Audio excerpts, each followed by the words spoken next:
अस्सलामुअलैकुम। हैप्पी किसान पाकिस्तान तो खुश आमदीद। लो जी दोस्तों, यह मटर और बंद गोभी का इकट्ठा फील्ड लगा है जी। ये बड़ी ज़बरदस्त फसल है जी। अज मैं अपने दोस्तों को दिखावांगा जी। यह तकरीबन 45 दिन की फसल है जी। सारा नालों पहला तुहानूं मटर की कंडीशन दिखाउंदा जी। मटरां ने फल चुक लिया होया।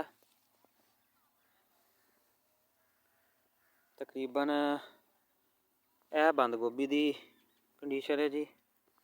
मटर जिहड़े 20 दिन तक तैयार है जी।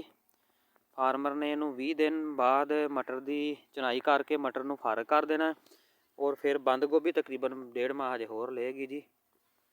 और अगर इस टाइम देखा जाए कि मटर और बंद गोभी दोनों के ही रेट जोड़े ने वो बड़े ज़बरदस्त ने।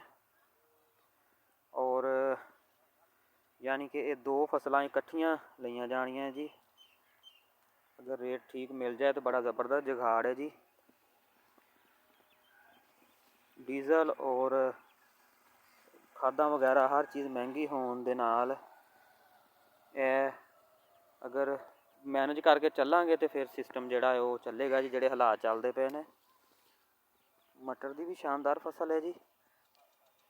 और बंद गोभी तकरीबन 1.5 माह तक तैयार होएगी। मटर जोड़े 20 दिन बाद तैयार ने जी। मटर और बंद गोभी का इकट्ठा फील्ड जोड़ा सी दोस्तों नाल शेयर किया जी। अगर वीडियो अच्छी लगे लाइक कर देना, दोस्तों को शेयर कर देना। और मैं रिक्वेस्ट कराँगा जोड़े दोस्तों ने हजे तक हैप्पी किसान पाकिस्तान सबसक्राइब नहीं किया वो हैप्पी किसान पाकिस्तान सबसक्राइब कर लैन ताकि मुख्तलिफ फसलों के रेटों के हवाले नाल और मुख्तलिफ फसलों के हवाले नाल वीडियोज़ उन्होंने देखने को मिलदियां रहन। अल्लाह हाफिज़।